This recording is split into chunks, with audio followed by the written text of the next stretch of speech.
Hello, friends and kindred souls and hearts. Welcome to Sage Thyme. Today's reading is for the sun sign of Scorpio. And as always, as you well know, we are all the signs, all 12 signs. So find what house placement Scorpio is in if you don't know already. And you may be able to relate that placement as well as any planets or transits going on in the sign of Scorpio in relation to your natal chart and this reading. So I drew, similar to last time, I drew a central card, and I'll put all the cards and creators in the description box below. And the central card that came out is this gorgeous card by the Beyond Lemurian deck, and it is the heart chakra card. And I just want to hold that up for a minute here. I was bedazzled by the blues and the greens. Of course, the higher heart color coding is green. In the three-dimensional reference, we often use colors like pink and red.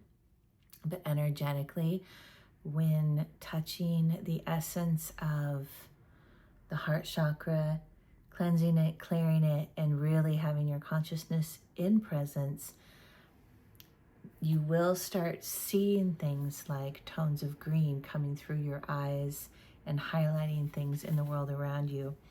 And what I'm seeing here, when I was looking at this card, is all, this artist puts a lot of sacred geometry in all of her cards. But I was noticing how it's in shaping the dragonfly, and it was reminding me of when we see applications of the golden ratio to all shapes in nature, shells and storms and all the things. It was reminding me of that. And so I was wondering, I was starting to tap into, are you starting to see geometrical patterns in everything around you? And is that starting to tell you stories beyond what is in the obvious? Being able to look at the geometric shapes infused and imprinted, embossed within and around any particular thing, such as a dragonfly, especially in nature. Catching that with those glimpses of your eye from your practice of being in your heart space, and letting, of course, anybody who has connected with sacred geometry recognizes that stories will start to unfold and open that are just about anything or everything, but anything in particular that are beyond what we recognize is within the human memory and cognition. And so I have this feeling that you've been doing, obviously, look at these gorgeous colors. You've been doing a ton of work around not just your heart chakra, but opening that in connection to these higher indigo colors, letting it voice out through your throat. And it says underneath it, unfurling back to love. What was fascinating about this too, when it popped up, it came out upside down and then pivoted and started to right itself again. So it started to come out in reverse. And that goes really beautifully with some of the other cards that we have that came out after that. So I drew again from Patch Tarot. I'm really enjoying these cards. There's this great energy backing me and surrounding me. And it kind of looks like a bunch of excited kids for story time. Like, what are we going to talk about today? What are we going to talk about today? So maybe you're working with a lot of kids, or you're surrounded by incredible youthful energy and excitement for life. But more than that, excitement for the stories. There's been a lot coming through lately about the stories of all the characters that we call people in our lives. And those stories and the personalities, of course, that go with it are really what, Jungian philosophy and so forth regard as the ego. Personality. It's not something to damn or diminish or anything, but it's definitely something to be able to be conscious of and explore all the layers and depths and spectrums of the personality, and to recognize, of course, as always, that it isn't who we are. What I'm getting more and more now in such great clarity is it's these scripts, it's these storylines that we're given. And our storylines are shaped like a puzzle piece. And we have all these other storylines of other characters in our life that perfectly fit each extension of our puzzle piece that is us and our storyline. And even though a character, an individual, may come and go out of our lives, the character that fits with that storyline, that personality that we're still playing, if we are still playing it, will continue to return. That's why we see cyclical patterns in relationships and habits and choices and stuff. And we're like, why are we doing this? It doesn't feel so healthy. And of course, that's because that storyline is done. It's time to complete it, wrap it up, recognize it in order to complete it and be done with it. Get everything there is to learn from it, again, in order to complete it and let it go. And enhance our storyline and with enough awareness, co-create a new and better personal storyline for ourselves. And the characters, the qualitative aspects of those other characters that will be fitting with our particular storyline now evolved, right? That's part of this transmutation process here. I want to see if I can... You can see this beautiful patch character here. At the top, it says transmute. She is, and there's all those greens and blues again too. On one side of her is this lush forest island-like situation. On the other side is this arid, dry, desert, barren, and yet not, right? Because we know there's so much life, obvious and not in the desert. And she's in the center, like a bridge between two aspects of the 3D reality, the common reality. And she's bridging from a vertical sense, from the cosmos down into the center of the earth. And she's able to anchor that bridging by creating the anchor in her womb. And you can see that with that beautiful flower rotating. I can see it just moving around and swirling like a flower of life in her womb, as she's also holding up this beautiful crystal structure to the light of the sun, which is then, of course, an extension of the greater cosmos and the universe. Capturing that in her crystal, drawing it down through her crown, being the color green, which is anchoring in that higher heart, that pure, unconditional, no thought, beginner's mind allowance. And being the feminine, she is in a receptive state right now. And there's this incredible halo surrounding the sun and her crystal and her crown. And she's simply in bliss. She's not jumping up and down. She's not doing anything extravagant. She's letting it in and letting herself feel it without any expectation or definition of what it is. She knows what's going on. Her hair behind her actually looks like the sky and the clouds, which is for me a reminder. I don't really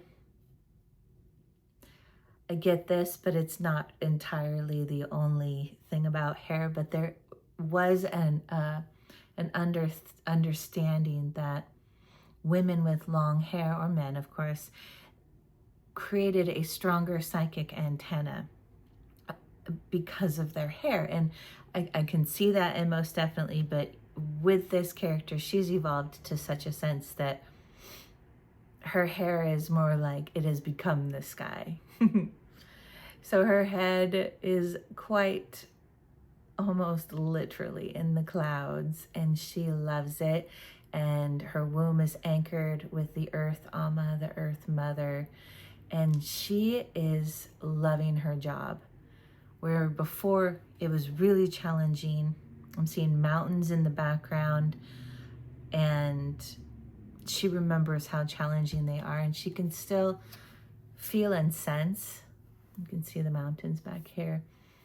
She can still feel and sense the turbulence,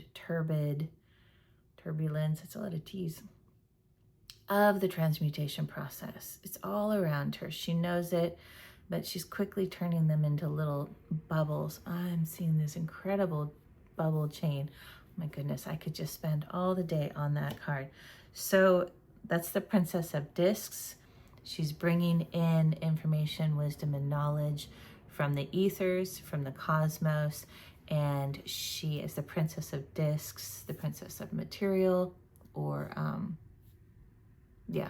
she's bringing it into the earth, not strictly just for herself as a manifestation, but knowing that if she does it for the greater good of the planet, that it comes back to her. So her agenda is stripped of self-requirement. Her standing and arching back a little bit is not only a surrender, but it's an incredible trust. And then the next card that comes out, actually, here is the Way. And I feel like that's another representation of the same thing. Her being one grain of sand in the desert, one drop of water in the ocean from the Princess of Discs. She knows that she's just this tiny little grain of sand in the cosmos on the planet, but her role is essential, as are many others who are participating in this, because it is a co-creative role and mastery and effort that doesn't require thinking it out or planning it out. The Way, which is also, it's the entitlement of this card, but it also is, Taoism is defined as the Way. Also in, I read somewhere a long time ago, in the Christ times, the word Christianity was defined at that time, or Christian, I might be saying this wrong, I feel like I might be, but I know it's associated, is referenced as its literal meaning being the way. And Taoism, of course, has been around even longer than that, and the way being the way of the universal design, and it fluctuating and expanding and contracting in fluidity and restriction in all the angles and points and movements in time, and recognizing that we're a part of it and that we don't have to control it. And so I think that you're really, that recognition, it feels like it's entering you more and it's navigating you, which is such a relief, isn't it?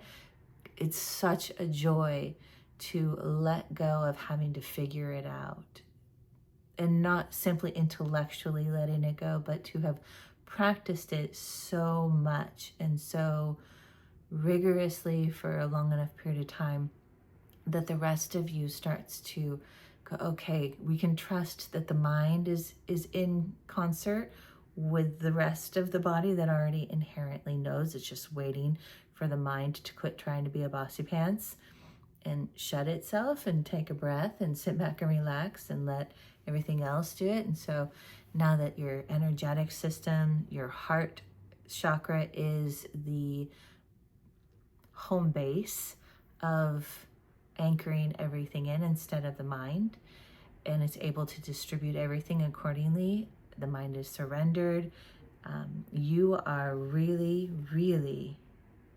weaving. That was the first thing I saw from this. You're weaving your own design, your own personal geometric sacred geometry, right? Something like this. Oh, look at those beautiful water drops along the outside and in the center too.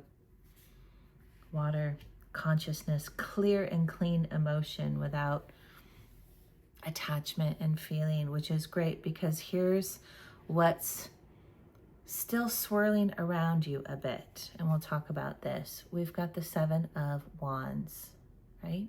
Boop, boop, boop. Yeah. Planet rulership of Mars, and it's including the sign of Leo here. And the card is entitled, oh, sorry guys, it's entitled Courage, and that's the theme word of it. And most definitely you can see him standing up and he's fending off all the fiery, angry, like desperate but anger hands reaching up at him.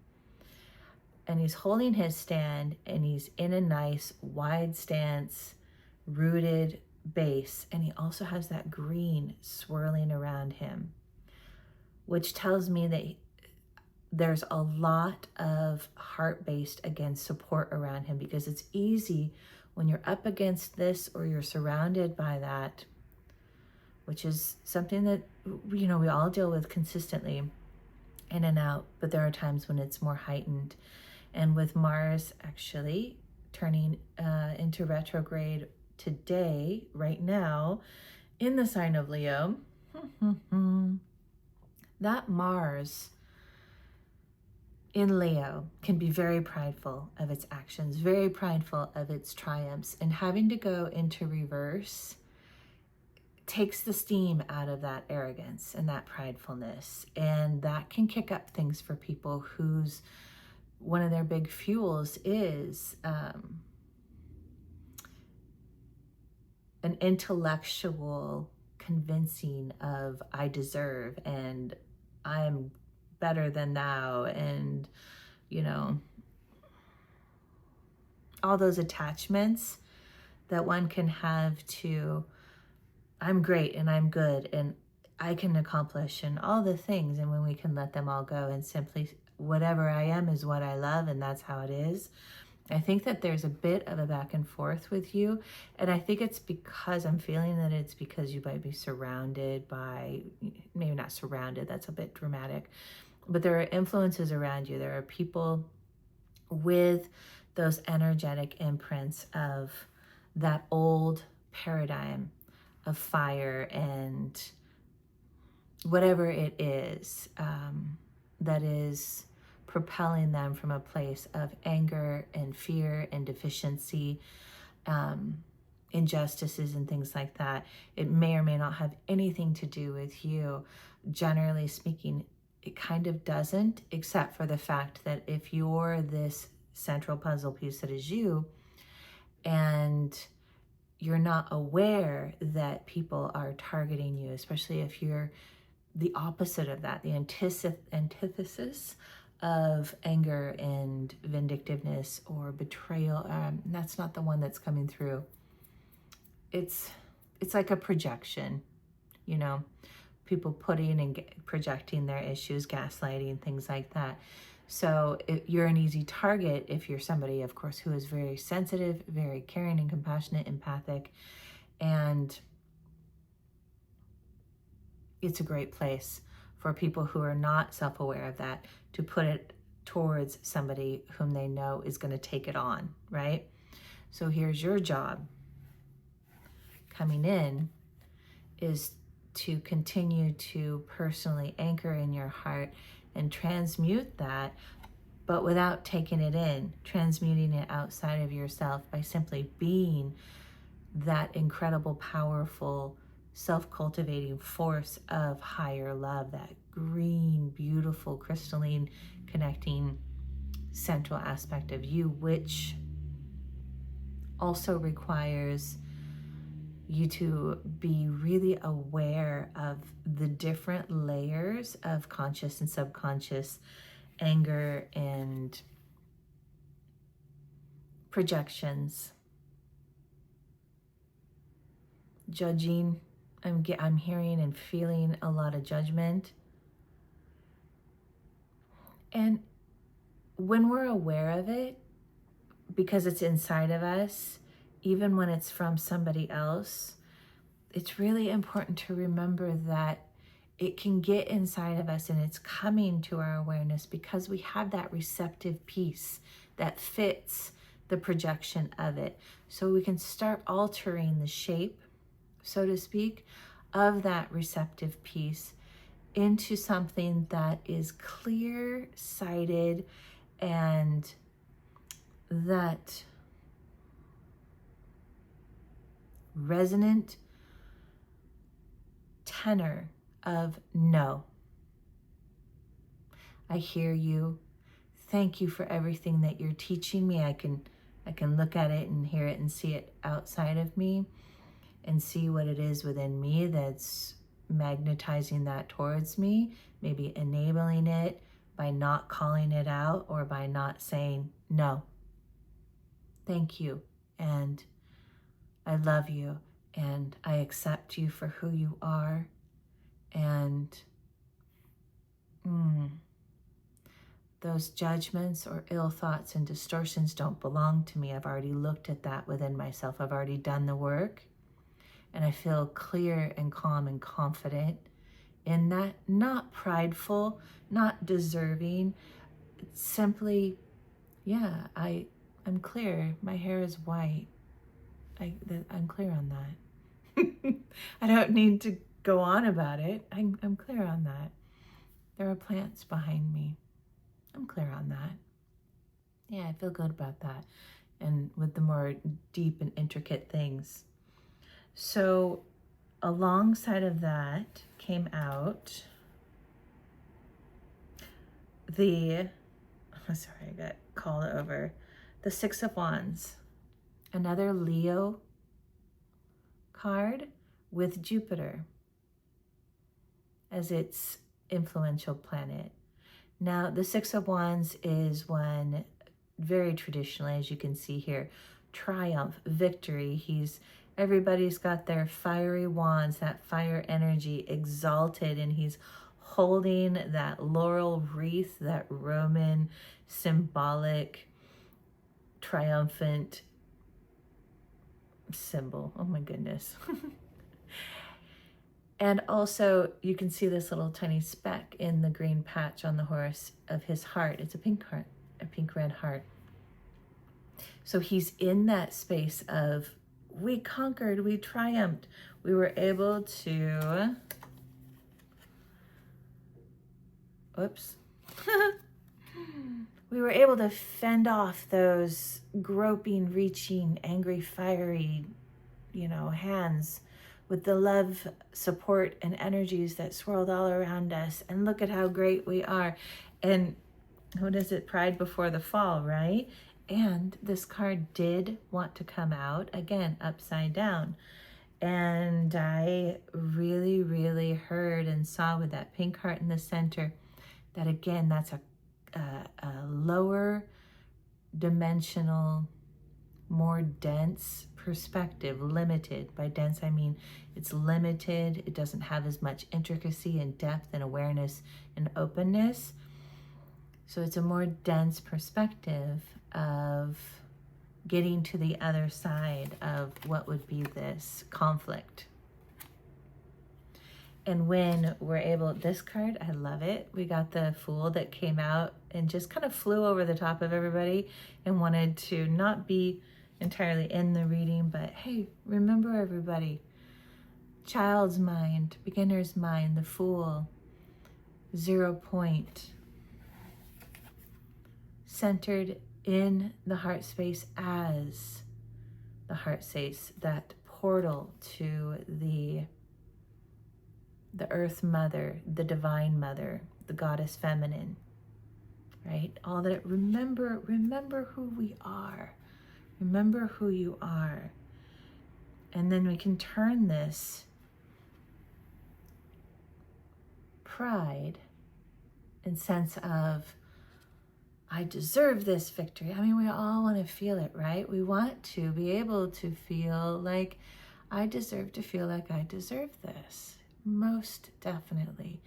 And then again, at the same time, I think if we can wipe that word and maybe what it means aside and just go, well, what is there if I don't need to deserve it? Because doesn't everybody deserve safety, freedom, joy, vitality? Khalil Gibran mentions in his book, The Prophet, in one of his poems, I think it's the one on friendship, and maybe it's the one on anger and forgiveness. That's what it was. He says, doesn't everybody deserve an apple from the tree? The tree does not discriminate against who deserves its fruits and who doesn't. I'm changing the way he says it, but that's what he's basically getting at. So when we put aside that idea of I deserve, then we're able to take away the idea that somebody else doesn't. And when we kind of just open up, like, there is deserving. Everybody deserves these same fundamental basics that we're all seeking in this celebration. So then, if that's kind of a given and for everybody, then how can I celebrate my accomplishment, my leveling up, my enhanced abilities and strength and clarity and vitality and health and abundance, relationships, on, and all the things, awareness and presence? How do I celebrate it?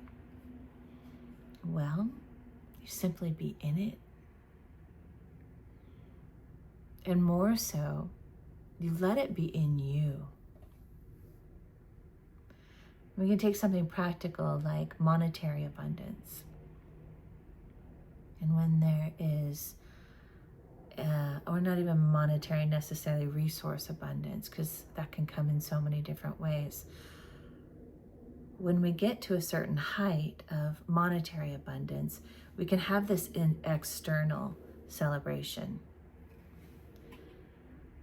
But when we front load it before that ever comes in with the experience of this celebration, this security, safety, everything that comes with this temporary feeling, and we can embody it consistently, that feeling, without necessarily needing to imagine the house and the well-running car and all the things.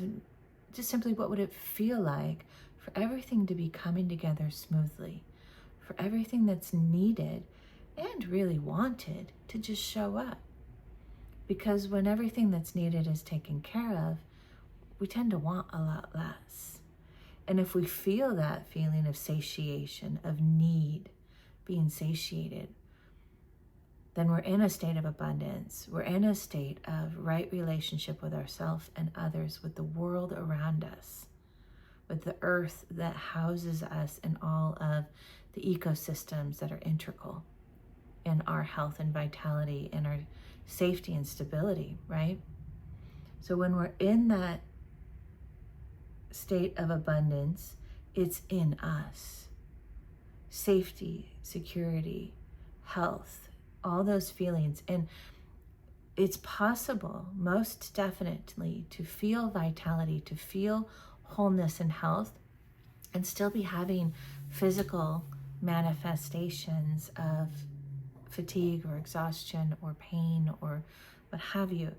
And yet, if you continue to cultivate and to be steadfast in that experiential beingness, embodiment of health, wholeness, and vitality, the rest of the body, and the mind especially, who tends to get in the way of things unfurling and unfolding, the rest of the body starts to follow into suit, because you're holding true as an entire energetic embodiment over and over and over. That is the practice. You are the practitioner of your life, of life. So practice. Practice that embodiment, which really requires less mentaling, less envisioning, and no thinking, no definition, simply experiencing safety, simply experiencing love, being loved, being beloved, loving.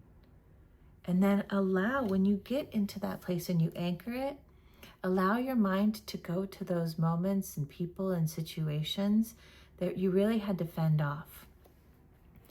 And then use that heart-spaced embodiment, beingness of safety, abundance, love, peacefulness.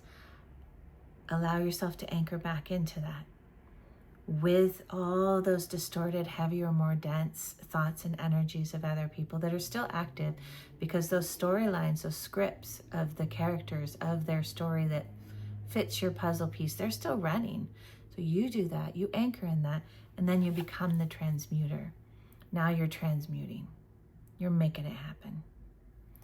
And when that starts happening more and more fluidly, then more refined skills and nuances start to come in, and you're able to start working with things in a more detailed way, creating your own shape that influences the universe in your own way. This is you, Scorpio, and all of you with Scorpio. So all of you, thank you so much. I always appreciate and am grateful for the likes, the subscribes, and I love your comments when you're feeling comfortable and able to do that. And I'm grateful for you being here and sharing this space, this presence, this knowing and feeling and understanding and embodiment of our practices of life. So thank you so much. Have a beautiful, beautiful moment and day.